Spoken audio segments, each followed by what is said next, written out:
ಇತ್ತೀಚಿನ ದಿನಮಾನಗಳಲ್ಲಿ ಚಿಕ್ಕ ಮಕ್ಕಳು ಮೊಬೈಲ್ ಫೋನ್ಗೆ ಎಷ್ಟು ಅಡಿಕ್ಟ್ ಆಗಿದ್ದಾರೆ ಅಂದ್ರೆ ಒಂದು ಹೊತ್ತಿನ ಊಟವನ್ನ ಬೇಕಾದರೂ ಬಿಡ್ತಾರೆ, ಆದ್ರೆ ಕೈಯಲ್ಲಿನ ಮೊಬೈಲ್ ಫೋನ್ ಬಿಡದ ಮಟ್ಟಿಗೆ ಬಂದು ತಲುಪಿಬಿಟ್ಟಿದ್ದಾರೆ. ಆದ್ರೆ ಮೊಬೈಲ್ ಫೋನ್ ಬಿಟ್ಟು ಓದೋ ಅಂತ ಹೇಳಿದ್ದಕ್ಕೆ ಓಡಿ ಹೋಗಿ ರೂಮ್ ಬಾಗಿಲು ಹಾಕೊಂಡು ಒಂಟಿಯಾಗಿ ಕುತ್ಕೊಳ್ಳೋದು, ಮನೆ ಬಿಟ್ಟು ಓಡಿ ಹೋಗೋದು, ಇನ್ನು ಒಂದು ಹೆಜ್ಜೆ ಮುಂದೆ ಹೋಗಿ ಆತ್ಮಹತ್ಯೆ ಮಾಡಿಕೊಳ್ಳುವ ಮಟ್ಟಿಗೆ ಮಕ್ಕಳು ಹೋಗಿ ನಿಂತಿದ್ದಾರೆ.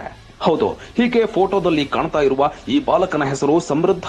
ವಯಸ್ಸು ಇನ್ನೂ 13. ಈ ಬಾಲಕ 8ನೇ ತರಗತಿಯಲ್ಲಿ ಅಭ್ಯಾಸ ಮಾಡ್ತಾ ಇದ್ದ. ಮನೆಯಲ್ಲಿ ಸದಾ ಮೊಬೈಲ್ ಫೋನ್ ಹಿಡ್ಕೊಂಡು ಕೂಡ್ತಾ ಇದ್ದ. ಈತನಿಗೆ ಪೋಷಕರು ಮೊಬೈಲ್ ಫೋನ್ ಬಿಡಪ್ಪ, ಸ್ಟಡಿ ಮಾಡು ಅಂತ ಬುದ್ಧಿವಾದ ಹೇಳಿದ್ದಾರೆ. ಆದ್ರೆ ಬಾಲಕ ಇದನ್ನೇ ಮನಸ್ಸಿಗೆ ಹಚ್ಕೊಂಡು ಸೋಮವಾರ ರಾತ್ರಿ ತನ್ನ ಮನೆಯಲ್ಲಿ ನೇಣು ಬಿಗಿದುಕೊಂಡು ಆತ್ಮಹತ್ಯೆ ಮಾಡಿಕೊಂಡಿದ್ದಾನೆ. ಇವತ್ತು ಬೆಳಗಿನ ಜಾವ ಈ ಘಟನೆ ಬೆಳಕಿಗೆ ಬರ್ತಾ ಇದ್ದಂತೆ ಸ್ಥಳಕ್ಕೆ ಹುಬ್ಬಳ್ಳಿ ನವನಗರ ಠಾಣೆ ಪೊಲೀಸರು ಭೇಟಿ ನೀಡಿ ಬಾಲಕನ ಶವವನ್ನ ಕಿಮ್ಸ್ ಶವಾಗಾರಕ್ಕೆ ರವಾನಿಸಿದ್ದಾರೆ. ಸದ್ಯ ಈ ಬಾಲಕನ ಸಾವಿಗೆ ಕಮಿಷನರ್ ಎನ್ ಶಶಿಕುಮಾರ್ ಕೂಡ ಬೇಸರ ವ್ಯಕ್ತಪಡಿಸಿದ್ದಾರೆ. ಪೋಷಕರಿಗೆ ಮಕ್ಕಳ ಬಗ್ಗೆ ಜಾಗೃತಿ ವಹಿಸುವ ಕುರಿತು ಒಂದು ಕಿವಿ ಮಾತನ್ನ ಅವರು ಹೇಳಿದ್ದು ಹೀಗೆ. ಹುಬ್ಳಿ ಧಾರವಾಡ ಕಮಿಷನರೇಟ್ ವ್ಯಾಪ್ತಿಯ ನವನಗರ ಪೊಲೀಸ್ ಠಾಣಾ ವ್ಯಾಪ್ತಿಯಲ್ಲಿ ನಿನ್ನೆ ಒಂದು ಬಹಳ ಹೃದಯ ವಿದ್ರಾವಕ ಘಟನೆ ನಡೆದಿದೆ. ಅದ್ರಲ್ಲಿ ಏನಂದ್ರೆ 13 ವರ್ಷದ ಮಗು ಸಮೃದ್ಧಿ ಅಂತ ಒಂದು ಮಗು ಹ್ಯಾಂಗ್ ಮಾಡ್ಕೊಂಡು ಸೂಸೈಡ್ ಮಾಡ್ಕೊಂಡಿರುವಂತ ಒಂದು ಘಟನೆ ನಡೆದಿದೆ.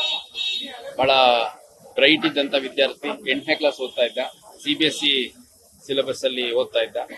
ಮತ್ತೆ ಮುಂದೆ ಬಹಳ ಒಳ್ಳೆಯ ವಿದ್ಯಾಭ್ಯಾಸ ಸಾಧನೆ ಮಾಡ್ಬೇಕು ಅಂತ ಆಸೆ ಇತ್ತು. ಅವ್ರ ಪೋಷಕರು ಕೂಡ ಬಹಳ ಎಜುಕೇಟೆಡ್ ಜನ.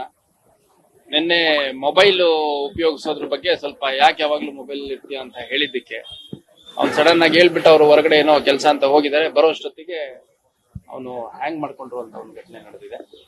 ನಾನು ಬಹಳ ಸ್ಪಷ್ಟವಾಗಿ ಎಲ್ಲರಲ್ಲೂ ಮನವಿ ಮಾಡ್ಲಿಕ್ಕೆ ಇಷ್ಟಪಡ್ತೇನೆ.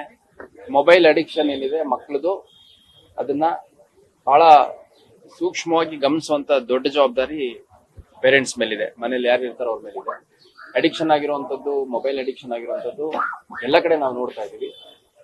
ಅದೇ ರೀತಿ ಮಕ್ಕಳು ಎದುರಿಸ್ಲಿಕ್ಕೆ ಬೆದರಿಸ್ಲಿಕ್ಕೆ ಕೆಲವೊಂದು ಬಾರಿ ಈ ತರ ಘಟನೆಗಳು ಕೂಡ ಆಗೋಗ್ಬಿಡ್ತವೆ. ಕೆಲವರು ಮನೆ ಬಿಟ್ಟು ಹೋಗಿರುವಂತ ಘಟನೆ ನೋಡಿದೀವಿ.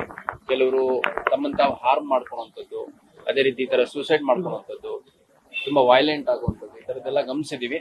ಹಂಗಾಗಿ ಇದನ್ನ ಸ್ವಲ್ಪ ಕೌನ್ಸಿಲಿಂಗ್ ಮತ್ತೆ ಕನ್ಸಲ್ಟೇಷನ್ ಮುಖಾಂತರ ಮಕ್ಕಳನ್ನ ಈ ಒಂದು ಅಡಿಕ್ಷನ್ ಇಂದ ಹೊರಗೆ ತರುವಂತ ಪ್ರಯತ್ನ ಪೋಷಕರು ಮಾಡಬೇಕು. ಮತ್ತೆ ಪೇರೆಂಟ್ಸ್ ಅಷ್ಟೇ ಅಲ್ಲದೆ ಟೀಚರ್ಸ್, ಶಾಲಾ ಕಾಲೇಜುಗಳಲ್ಲಿ ಇದ್ರ ಬಗ್ಗೆ ಸ್ವಲ್ಪ ಸೆನ್ಸಿಟೈಸ್ ಮಾಡಬೇಕು ಅಂತ ನಾವು ಮನವಿ ಮಾಡ್ಲಿಕ್ಕೆ ಇಷ್ಟಪಡ್ತೀವಿ. ಒಟ್ಟಿನಲ್ಲಿ ಪೋಷಕರು ತಮ್ಮ ಮಕ್ಕಳು ಮೊಬೈಲ್ ಫೋನ್ಗೆ ಜಾಸ್ತಿ ಅಡಿಕ್ಟ್ ಆಗಿದ್ರೆ ಅವರನ್ನ ಅದರಿಂದ ದೂರ ಮಾಡುವ ಸಲುವಾಗಿ ಹೊಡೆಯೋದು, ಬೈಯೋದು ಬಿಟ್ಟು ಅವರಿಗೆ ಪ್ರೀತಿಯಿಂದ ತಿಳಿ ಹೇಳಬೇಕು. ಆ ಮೂಲಕ ಮೊಬೈಲ್ ಫೋನ್ನಿಂದ ದೂರ ಇಡುವ ಕೆಲಸವನ್ನ ಮಾಡಬೇಕಾಗಿದೆ. Vinay Reddy, crime bureau, public next, Hubballi.